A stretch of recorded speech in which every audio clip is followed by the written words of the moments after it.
Hello there folks and welcome. I am the Lone Adventurer and this evening we're going on another adventure, this time using 6x6 Tales, a solo fantasy adventure game. Before we get started, I would like to ask you to like this video if you find yourself enjoying it, and if you want to see more adventures just like this one, please do subscribe and hit the bell notification button. And with that said, this is a little game that is very popular amongst solo fantasy exploration dungeon delve type game aficionados. It's a game that's very much loved, and there's quite a few playthroughs of it already on YouTube. But I thought I would do my own, mainly because I've been enjoying it so much, even though I haven't been doing very well. I've played a couple of games of it so far. I'll show you the sheets in a bit, I think, but I'll try and give you a little overview of how this works. It's sort of simultaneously quite complicated and quite easy to follow. Like I have been making mistakes because there's quite a lot of small little actions and management bits and pieces that you have to do, and I, as you know, if you've been watching the channel, do forget stuff, and there's quite a bit to forget in this game. So it's free to download on Board Game Geek, I think. I'll leave a link in the description below, and when you download the files, all you get is this sheet of rules, this sheet of events, and this sheet on which you will play the game. And what you do is you do some very simple character creation. You do some setup in the map area, and then you just sort of get cracking. You the aim of the game is to accrue as much fame as you possibly can by exploring the island, completing quests, killing monsters, and ridding the island of... has it got a name? No, I don't think it's got a name. The 6x6 Tales Island, ridding it of monsters. And so that's what you do. It's played over a series of three game weeks. Each week you will come across different monsters depending upon what terrain you are exploring. The various unique locations will pop up around the map.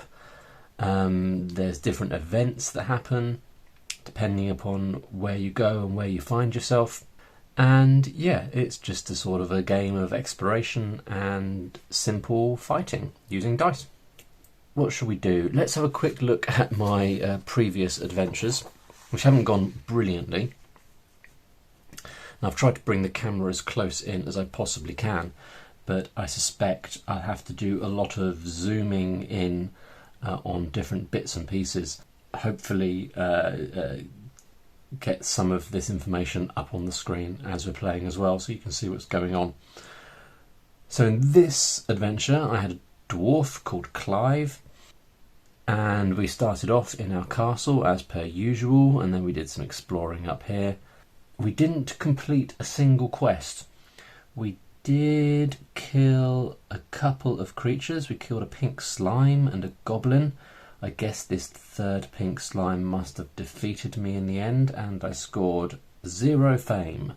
So that was not a massively successful adventure. Then I played with Boris, an elf, and Boris, as you can see, definitely did a bit more exploring. His castle was down here in the corner. He quickly found a couple of villages, and then he found a tower up here, and he actually completed a single quest. He managed to deliver a mango to someone who wanted a mango, and that was it. I mean, he fought more beasties. He killed a pink slime, a goblin, a blue slime, another blue slime, and then he was fighting a veteran monster, a veteran orc, because that was one of his quests, to defeat a veteran monster, and that didn't work out. That veteran orc was the end of him, and that was the end of his adventure. But he scored 18 fame. He got 15 fame for completing his quest, and 3 fame for having a bit of gold at the end of the adventure. And what we're going to do is we're going to set up a new 6x6 Tales adventure, and we're going to have a little play and see how it goes, and I'm going to try and beat my high score.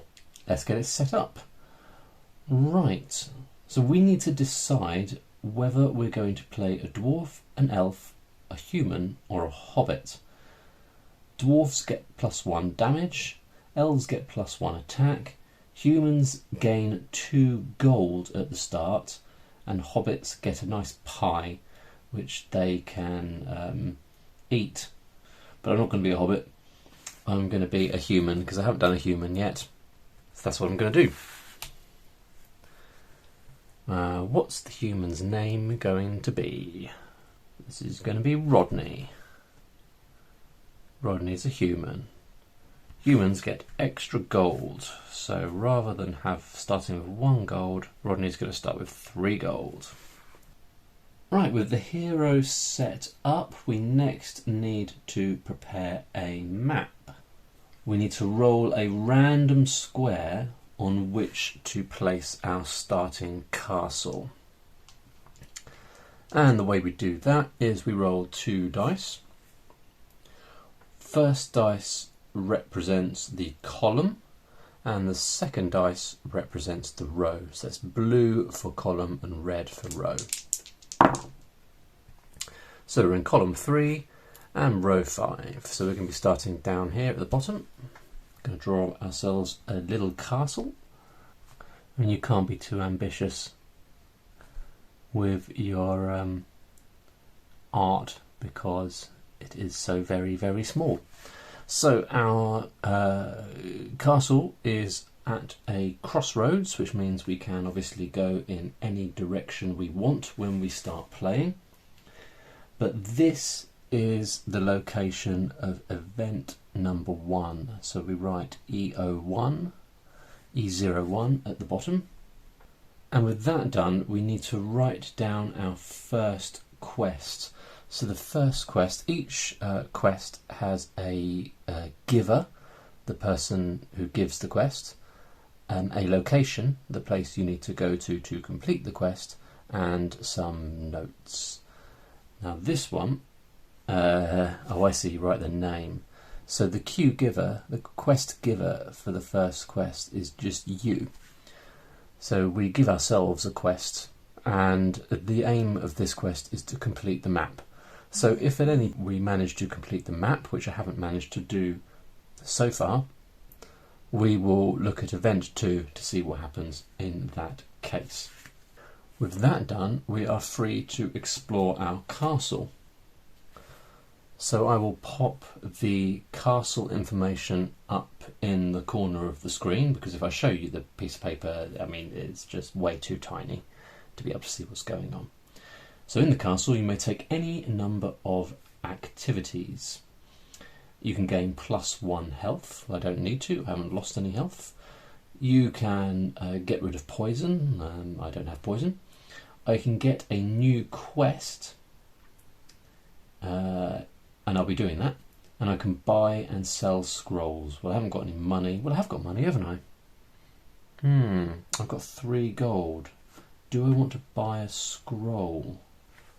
So up here we've got our scroll notes. How much do scrolls cost? Alright, so I've got some scroll prices here. I'll try and throw those up on the screen as well. In the castle shop, I can buy an antidote, which gets rid of poison. I can buy a dash, which gives you a burst of speed. I can buy a carrot, which gives plus 1 HP. I can buy a pear, which gives plus 3 HP.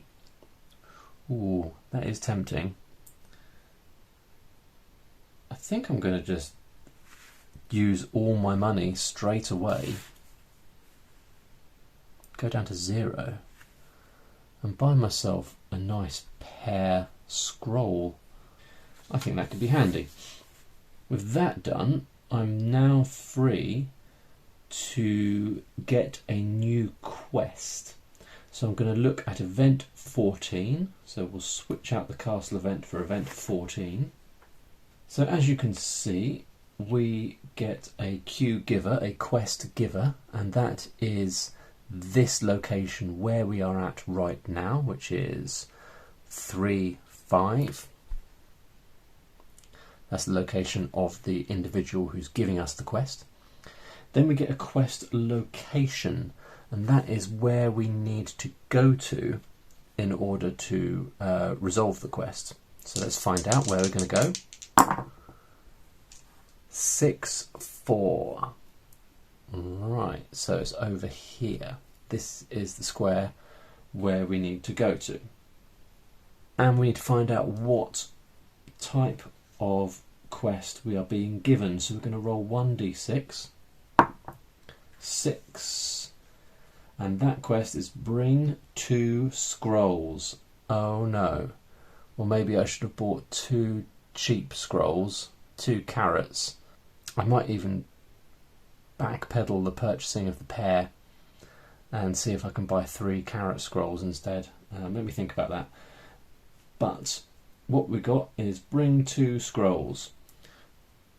So over in the location where we're going to be going to, we write the code of the event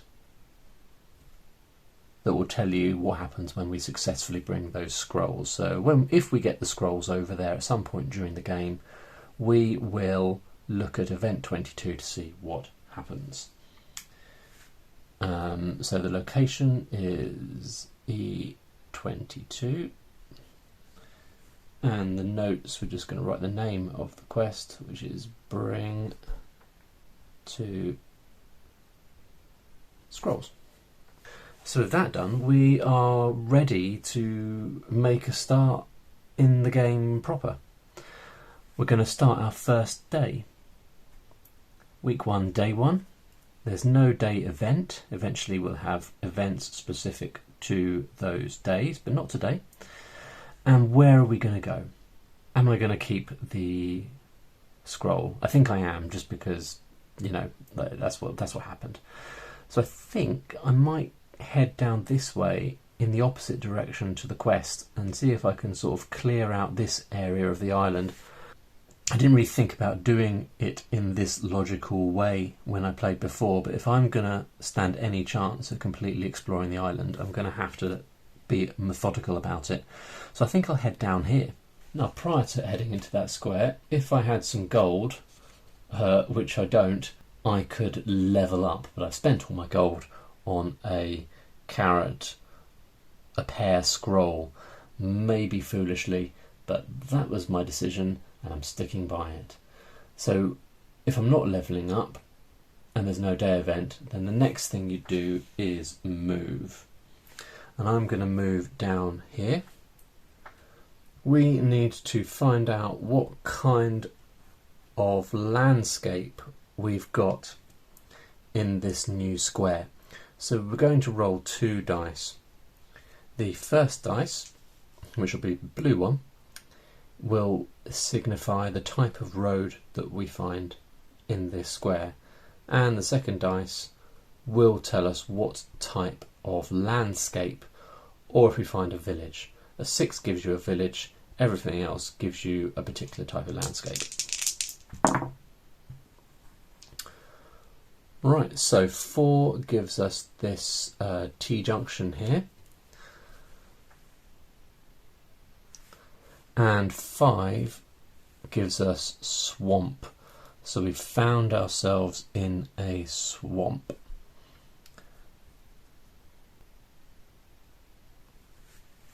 All right. And they give you a symbol that you can use for swamp, but I prefer these little wavy waves. So that's what I'm going to go with. I've got a speed of 2. We didn't mention this, but these are the hero stats over here. I've got an attack of 1, or Rodney rather has got an attack of 1, a damage of 1, a speed of 2. He currently hasn't got poison. He's got a max HP of 4 and a current HP of 4, and now he's got 0 gold, and he's got 0 fame and no items.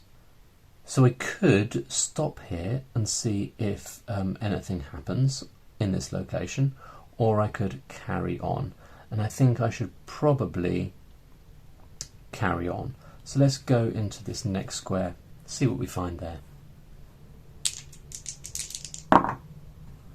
2, 2. Right, so a 2 is a crossroads, and a 2 on the second dice means that this is a plain, which I represent using these little tufts of grass and hillocks. Again, different to what they suggest over here, but that's what I like to do. So we have moved 2 spaces and our speed is 2, so we can go no further. And at this point, we have to see if there is a terrain event. So I roll 2d6.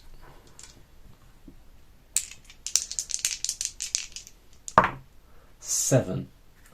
7 means we have to fight this week's monster.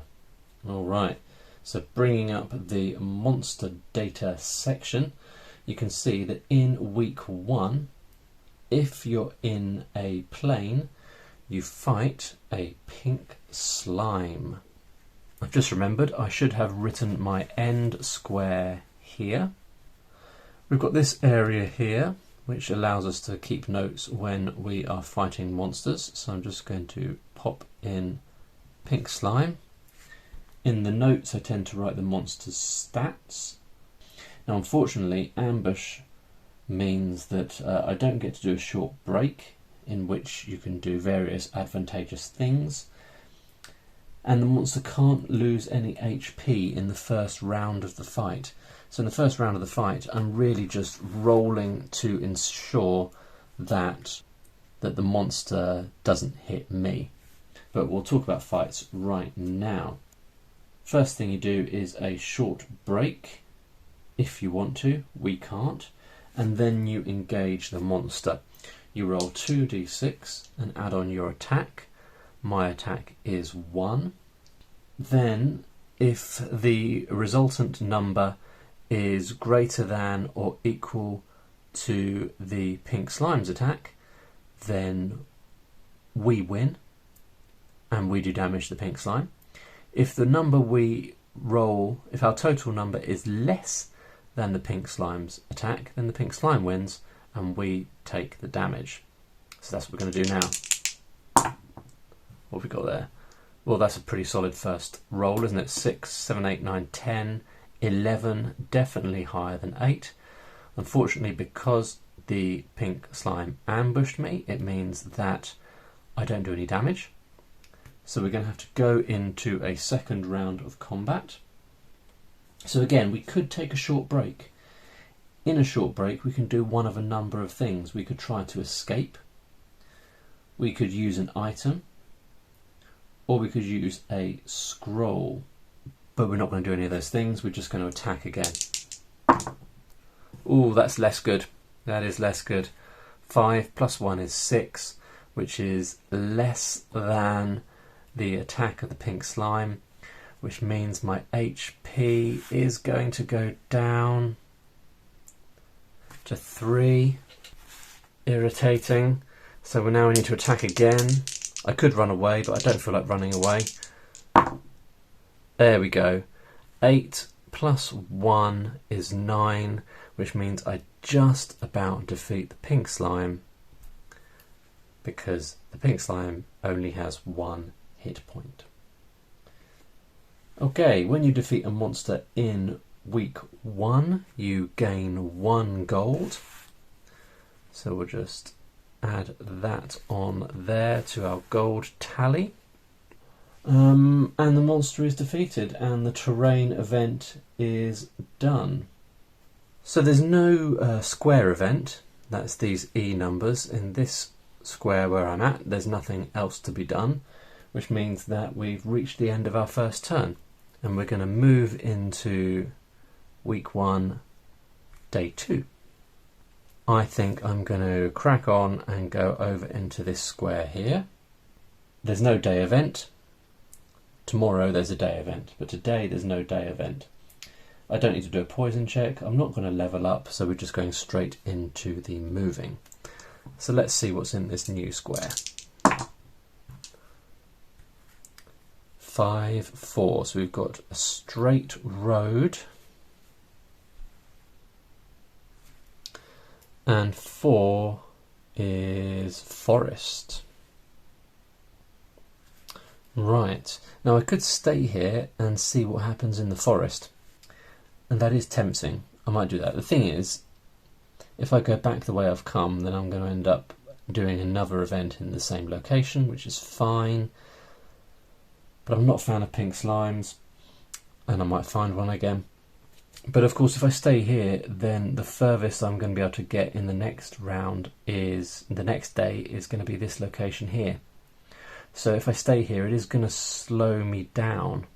Any road that goes to the edge of the grid, by the way, goes to the edge of the island. So that goes to the ocean, and then it's sort of a dead end. So I think maybe I should go back. I'm going to go back the way I came, end up in this square here, and then let's roll on the terrain event table. 3. So if you are in a plain, we have good weather. A hobbit gains 1 HP. Is that it? Yeah, I guess so. Alright, so some good weather, which would allow the hobbit to gain some HP, but not so much me. With that done, there's no square event, so we're going to go on to the next day. Now today, we've got a day event, which is E5. Let's have a look at E5, an abandoned landmark. So we're going to roll 1d6 and see what we have been told about. 1, a tower. Okay, so we have been told that somewhere in this land there is a tower. Let's find out where the tower is. 3, 6. Can I draw the tower now? See, I've realised the downside of using a biro. I can't draw the tower in the square. I think I'm gonna re-roll for this particular tower, and then I'm gonna start using pencil for the map. Okay, let's find out where the tower's gonna be. 4, 3. Okay, there you go. So we're going to put the tower here. So there is our little tower. That's going to be event 11, if we ever find ourselves up that way. Yeah, okay, so that's that day event done. Where am I going to go? I'm going to go up here. So let's see what is going to be there. 4, 1. So 4 gives us that crossroads, T-junction, sorry. Just realised I said I was going to use a pencil. I'll go get a pencil in a second. And what type of landscape? 1, so that's another plane. Okay, now I am going to continue moving on into another square. Rightio, so let's see what we've got in this square. 5, 2. So we've got another straight bit of road, and 2 means more plains.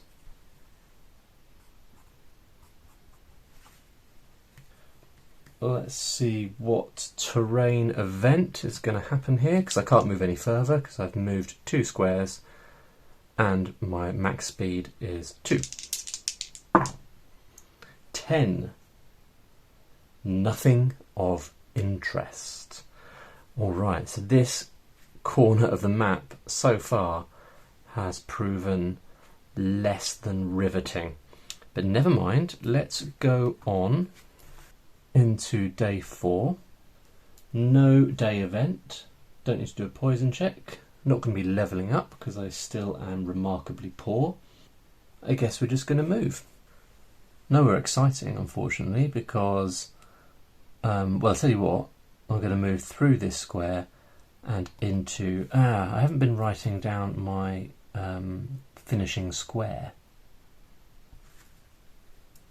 Yep, so I'm here and I'm going to move over here to the castle. So if we look at the castle event, we can gain 1 HP, which is good news because I was hit by that pink slime, so I can go back up to 4, which is my max.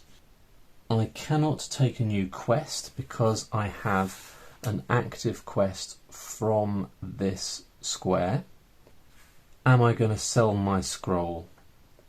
I think I am, just because I've got to be trying to complete a quest. So if I buy 3 carrot scrolls, I can at least use 2 of those to complete that quest over there. But that's the end of this day. I think I'll do 1 more day and then that'll be the end of the first week, and we will call it a day on this video and pick this adventure up in another one. So we haven't got a day event, we're not going to level up. What we're going to do is head over here into this square, so let's see what it holds. 4-1. So we've got this type of road here and some more plains.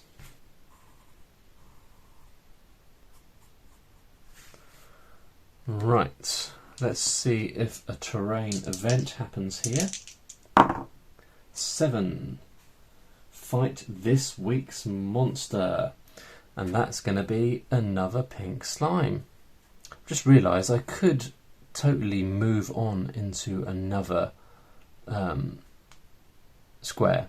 So do you know what? I think we're going to ignore that pink slime because that happened mainly because I forgot I could continue onwards. So bye bye pink slime. We're going to ignore you and we're going to see what's in this square here. 6-3. So 6 gives us, that's annoying, so I'm going to have it go that way, which I guess means that is a dead end there. Now 3 gives us mountains, so we've got our first mountainous region, and let's see if anything happens here. 6. Fight this week's monster, but not a pink slime. In the mountains you fight a goblin. So a goblin has got an attack of 6, a damage of 2, which is pretty scary. He could kill me in 2 hits, and an HP of 2, so it's going to take me 2 hits to kill him. However, the goblin doesn't ambush me like the way the pink slime did, which means that my first roll could damage him. Let's see how we do. 6, 7, 8, 9, plus 1 is 10. So we hit the goblin, taking him down to 1 HP. Then we attack again. Oh, 4, 5. That means the goblin's going to hit me. And I'm down to 2. Now at this point, and this I think is what happened to me in a previous adventure, now if I roll poorly again, I die, and it's the end. So what I could do, during the first section of the fight round, I could take a short break, which means I can use a scroll. So I'll use a carrot scroll, which gives me plus 1 HP, taking me up to 3, which means that if he hits me again, at least I don't die. Well there you go, I was safe anyway. 9 plus 1 is 10. 10 is greater than the goblin's attack of 6, which means it is defeated. I get 1 gold loot as a result. So we are finishing this part, finishing the first week in square 4, 6. Alright folks, well that's the first week done. This section of the island has been explored. I am going to have to try and get faster if I'm going to explore this whole island. No quests finished yet, but hopefully I'll get over there to complete that quest during the next video. Hope you enjoyed that, and I'll see you in my next video to continue this 6x6 Tales adventure. Bye for now.